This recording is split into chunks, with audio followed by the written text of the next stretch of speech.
அனைவருக்கும் வணக்கம்.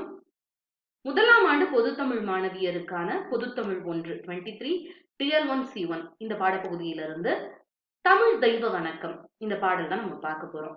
இது முதல் கூறுல இடம்பெறக்கூடிய ஒரு பாடல்.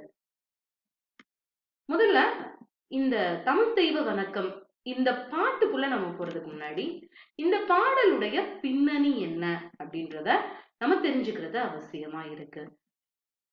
இந்த பாடல் பார்த்தீங்கன்னா முதல் அறிமுகத்தை நம்ம பார்க்கலாம். இந்த பாடல் தமிழ் தெய்வ வணக்கம் இது நேரடியா ஒரு கவிஞர் தமிழ் தெய்வ வணக்கம் அப்படின்னு எழுதுறதுக்காக எழுதப்பட்ட பாடல் அல்ல. இந்த பாட்டு பே சுந்தரனார், பேராசிரியர் மனோன்மணியம் பே சுந்தரனார் அவர்கள் 1891ஆம் ஆண்டு மனோன்மணியம் என்ற கவிதை நாடகத்தை எழுதுறாரு. அந்த கவிதை நாடகம் எழுதும்போது பொதுவா தமிழ் இலக்கியங்கள்ல ஒரு மரபு இருக்கு, இலக்கியத்துக்கு வாழ்த்து பாடல் எழுதுவது அப்படின்ற ஒரு மரபு இருக்கு. அப்போ இந்த வாழ்த்து அப்படின்றது நேரடியா கடவுள் வாழ்த்து பெரும்பாலானவர்கள் எழுதுவாங்க. சில நேரங்கள்ல இயற்கையை வாழ்த்தக்கூடிய பாடல்களை பார்க்கலாம். அந்த அடிப்படையில கடவுள் வாழ்த்து எழுதிட்டு அடுத்துதான் தமிழ் தெய்வ வணக்கத்தை எழுதியிருக்கிறார் மனோன்மணியம் சுந்தரனார். இப்ப நம்ம பார்க்கக்கூடிய அந்த பகுதி அப்படின்றது அந்த மனோன்மணியம் எழுதிய முதல் மனோன்மணியம் நாடகத்துடைய முதல் பதிப்பு இருக்குல்லையா, அதுல இடம்பெற்றிருக்கக்கூடிய அந்த பாடல் வரிகளை தான் பாக்குறோம். இப்போ இந்த பாடலுக்கு ஒரு சிறப்பு இருக்கு. இது ஏதோ ஒரு கடவுள் வாழ்த்து பாடல் மாதிரி அமையக்கூடிய தமிழ் தெய்வ வணக்கம் மட்டும் கிடையாது. இந்த பாட்டுக்கு இன்னும் ரொம்ப முக்கியமான ஒரு சிறப்பு இருக்கு. அந்த சிறப்பு என்ன அப்படின்னா நம்ம எல்லாருக்கும் தெரிஞ்சதுதான், இது நம்முடைய மாநில பாடலாக தமிழ்த்தாய் வாழ்த்தாக இருக்கக்கூடியது. இப்ப இந்த தமிழ்த்தாய் வாழ்த்தாக இது உருவானதுடைய ஒரு சின்ன வரலாற ஒரு சுருக்கமான ஒரு அறிமுகமா பார்த்திடலாம். 1911ஆம் ஆண்டு உருவாக்கப்பட்ட கரந்தை தமிழ்ச்சங்கம், இது ரொம்ப ரொம்ப முக்கியமான ஒரு தமிழ்ச்சங்கம். தமிழுக்கு செம்மொழி தகுதி கேட்டு போராடிய தமிழ்ச்சங்கங்கள்ல ரொம்ப முக்கியமானது. இந்த தமிழ்ச்சங்கத்துல 1913ஆம் ஆண்டு அவர்களுடைய ஆண்டு விழா கூட்டத்துல அவங்களுடைய சங்க கூட்டத்துல முதல்ல 13ஆம் ஆண்டு சங்க கூட்டத்துல இந்த பாடல் பாடப்படுது. அதற்கப்புறம் திரும்ப 1914ஆம் ஆண்டு அவங்களுடைய ஆண்டு விழாவுல பாடப்படுது. இப்படி ஆண்டு விழாவுல பாடப்பட்டதுக்கு அப்புறம், அதாவது இவங்களுக்கு அந்த 1914ஆம் ஆண்டுதான் இந்த சங்கம் முறைப்படி பதிவு செய்யப்பட்டது. அந்த சங்கம் பதிவு செய்யப்பட்டதுக்கு அப்புறம் வரக்கூடிய ஆண்டு விழால இந்த பாடலை தமிழ் தெய்வ வணக்கத்தை தொடக்க பாடலா பாடி தொடங்கி இருக்காங்க. அதுக்கப்புறம் வரக்கூடிய எல்லா ஆண்டு விழா கூட்டங்கள்லயுமே இந்த பாடலை தொடக்க பாடலா வைத்து பாடி இருக்கிறாங்க. இந்த பாடல் ஒரு தமிழ்நாட்டுக்கான பாடலா இருக்கணும் அப்படின்ற ஒரு விருப்பம் அவர்களுக்கு அப்பயே இருக்கு. அதற்கான முயற்சிகளை அவங்க எடுக்க தொடங்குறாங்க. இது அதுக்கப்புறம் இந்த காலகட்டத்துக்கு அப்புறமா நிறைய தமிழ்ச்சங்கங்களும் இந்த மரபு பின்பற்ற ஆரம்பிக்கிறாங்க. தமிழ்ச்சங்க கூட்டங்கள்ல பாட ஆரம்பிக்கிறாங்க. அதுக்கப்புறம் 1967ல மாண்புமிகு முன்னாள் முதல்வர் அறிஞர் அண்ணா அவர்கள் முதல்வர் ஆனதுக்கு அப்புறம் அவருக்கு தமிழ்நாட்டுக்கான ஒரு தமிழ்த்தாய் வாழ்த்தை உருவாக்கணும் அப்படின்ற ஒரு ஆசை வருது. அதற்காக அவர் பல அறிஞர்களையும் கேட்டு, பல தமிழறிஞர்களையும் கேட்டு ஒரு சிறந்த பாடலை தேர்ந்தெடுக்கிறதுக்காக ஒரு தேடல்ல இறங்குறாங்க. அப்ப அதுல 2 பாடல்கள் அவர் முன்னாடி வைக்கப்படுது. அந்த 2 பாடல்கள்ல அறிஞர் அண்ணா 1969ல நம்ம மனோன்மணியம் சுந்தரனார் எழுதிய அந்த தமிழ் தெய்வ வணக்கத்தை தமிழ்நாட்டுக்கு தமிழ்த்தாய் வாழ்த்தாக ஆக்கலாம் அப்படின்ற முடிவை எடுக்கிறாரு. முடிவு எடுத்துட்டாரு. ஆனா அதை அவர் அறிவிக்கிறதுக்குள்ள அவர் மறைந்துட்டார். அதனால அது அறிவிக்கப்படல, அந்த முடிவு மட்டும் இருக்கு. இப்ப 1970ஆம் ஆண்டு மார்ச் மாதத்துல இந்த பாடல் அறிவிக்கப்படுது, அதிகாரப்பூர்வமா அறிவிக்கப்படுது. கலைஞர் கருணாநிதி அவர்கள் முதல்வரா ஆனதுக்கு அப்புறமா என்னன்னு தமிழ்த்தாய் வாழ்த்தாக இந்த பாடல் அறிவிக்கப்படுது. தமிழ்த்தாய் வாழ்த்தாக அறிவிக்கப்பட்டது மார்ச் மாதத்துல. அதற்கப்புறம் அது அரசாணையா வெளியானது பின்னொரு காலத்துல அரசாணையா அது வெளியாகுது அப்படின்றத பாக்குறோம். இப்போ இந்த தமிழ் தெய்வ வணக்கம் எல்லா நிகழ்வுகள்லையும், தமிழ்நாட்டுல எல்லா நிகழ்வுகளையும் தமிழ்த்தாய் வாழ்த்தா பாடப்படுறதுன்ற ஒரு மரபு, அது மரபா தொடருது. அந்த நேரத்துல எல்லாரும் எழுந்து நிக்கணும், இதெல்லாம் ஒரு மரபா தொடர்ந்துட்டு இருக்கு. அதற்கப்புறம் அது மாநில பாடலா எப்போ 2021 டிசம்பர் 17ஆம் நாள் இது நம் தமிழ்நாட்டினுடைய மாநில பாடலாக அறிவிக்கப்பட்டு அதற்கான அரசாணை வெளியிடப்படுது. இதன் மூலமா இது சட்டப்படி நாம இந்த பாட்டை இப்படித்தான் பயன்படுத்தணும் அப்படின்ற அதற்கான நெறிமுறைகள் எல்லாம் வகுக்கப்படுது. இப்ப இது இந்த பாடலுடைய சிறப்பு பற்றின ஒரு சின்ன அறிமுகம். இந்த பாடல் முழுவதுமா நம்ம தமிழ்த்தாய் வாழ்த்தா பாடிட்டு இருக்கோமா அப்படின்னா இல்ல. அது ஏன் இல்ல அப்படின்றத நம்ம பின்னாடி பார்க்கலாம். இப்ப இந்த சின்ன அறிமுகத்தோட நம்ம பாடலுக்குள்ள போகலாம். அதுக்கு முன்னாடி அந்த 2 அரசாணைகள் இருக்கு அப்படின்னு சொல்லி சொன்னேன் இல்லையா? அந்த 2 அரசாணைகளும் முதல்ல இருக்கக்கூடியது அந்த பாடலை நம்ம தமிழ்நாட்டுடைய தமிழ்த்தாய் வாழ்த்தாக அறிவித்த அரசாணை. அடுத்தது மாநில பாடலாக அறிவித்து இதற்கான வரைமுறைகளை விதிச்ச அரசாணை. இந்த 2 அரசாணையும் உங்களுக்கு தெரிஞ்சுக்கணுன்றதுக்காக ஒரு அறிமுகம். இப்ப நம்ம பாடலுக்குள்ள நேரடியா போயிடலாம். நீராறும் கடலுடுத்த நிலமடந்தைக்கு எழிலொழுகும் சீராறும் வதனமென திகழ் பரத கண்டமதில் தெக்கனமும் அதில் சிறந்த திராவிட நல் திருநாடும் தக்க சிறு பிறை முதலும் தரித்த நரும் திலகமுமே அத்திலக வாசனை போல் அனைத்துலகும் இன்பமுற எத்திசையும் புகழ் மணக்க இருந்த பெரும் தமிழரங்கே பல்லுயிரும் பல உலகும் படைத்தளித்து துடைக்கினும் ஓர் எல்லையறு பரம்பொருள் முன் இருந்தபடி இருப்பது போல் கன்னடமும் கழித்தெலுங்கும் கவின் மலையாளமும் துளுவும் உன் உதிரத்தே உதித்தே ஒன்று பலவாகிடினும் ஆரியம் போல் வழக்கழிந்து ஒழிந்து சிதையா உன் சீரிழமை திறம் வியந்து செயல் மறந்து வாழ்த்துமே. இதுதான் இந்த பாடல். இப்ப இந்த பாடல்ல நம்ம முதல் பகுதி மட்டும் எடுத்துக்கலாம். 2 பகுதியுமே வேறு வேறு அமைப்புல இருக்கக்கூடியது. நம்ம முதல் பத்தியை மட்டும் எடுத்துக்குவோம்.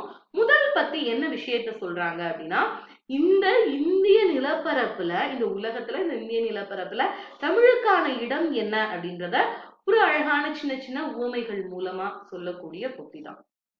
சரியா? நீராறும் கடலுடத்த நிலமடந்தை. நீர் ஆறும் ஆர்ப்பரிக்கக்கூடிய அந்த நீர் ஆர்ப்பரிக்கக்கூடிய கடல். அந்த கடலை உடுத்த ஆடையாக உடுத்தியவள் நிலமடந்தை, பூமி பெண். நமக்கு இந்த இயற்கை எல்லாத்தையுமே பெண்ணா பார்க்கக்கூடிய மரபு இருக்கு. அப்ப இயற்கை எனும் இந்த நிலம், இந்த பூமி எனும் பெண் கடலை ஆடையாக உடுத்தியவள் அப்படின்னு சொல்லி அந்த பெண்ணை சொல்றாங்க. அவளுக்கு எழில் ஒழுகும் அழகு நிறைந்த சீராறும் சிறப்பு மிக்க வதனம். வதனம்னா முகம் அப்படின்னு அர்த்தம்.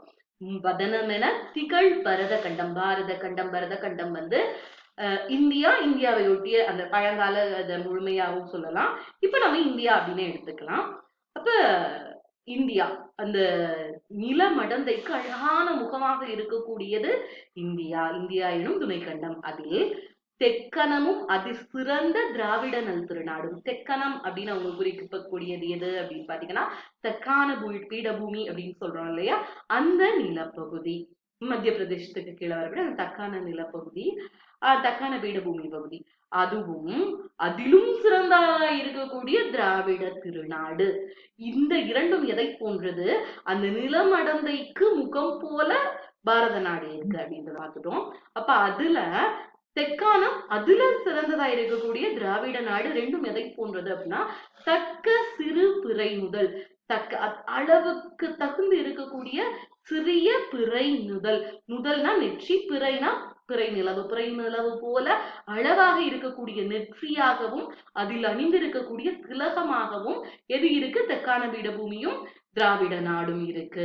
அதிலிருந்து அத்திலக வாசனை போல் அனைத்துலகும் இன்பமுற. அந்த திலகத்திலிருந்து வரும் வாசம் போல அந்த ஒரு மனம் அப்படின்றது அது எங்கேயோ ஒரு இடத்துல அடக்கி வைக்க முடியாது. அது சுத்தி இருக்கக்கூடிய எல்லாருக்கும் அந்த மனம் சந்தோஷத்தை கொடுக்கக்கூடியதா இருக்கும். அப்படி அந்த திலகத்திலிருந்து வாசனையாக கிளம்பி எல்லா திசையிலும், அதாவது இன்னைக்கு நம்ம தமிழ் அப்படின்னு எடுத்துக்கிட்டோம்னா எல்லை கடந்து இருக்கு இல்லையா? அப்படி எல்லா திசையிலும் புகழ் பரப்ப இருக்கக்கூடியதாய் இருப்பது எது அப்படின்னா தமிழ் அணங்கு, தமிழ் தெய்வம். அவள் அந்த நிலமடந்தையினுடைய நெற்றியில் இருக்கக்கூடிய பொட்டிலிருந்து வரக்கூடிய மனம் போல அது அந்த இடத்திலேயே இல்ல, சுத்தி இருக்கக்கூடிய எல்லா இடத்திலும் மனம் பரப்பக்கூடியவளாய் இருக்கிறாள் அப்படின்றத சொல்றாங்க. இந்த பகுதியை நம்ம இன்னும் கொஞ்சம் உங்களுக்கு ஒரு எளிமையா புரியுற மாதிரி இன்னும் ஒரு சின்ன விளக்க படத்தோட பார்ப்போம். இப்போ நிலமடந்தை, நீராறும் கடல் உடுத்த, கடலை ஆடையாக உடுத்திய நிலமடந்தையை நம்ம பாக்குறோம்.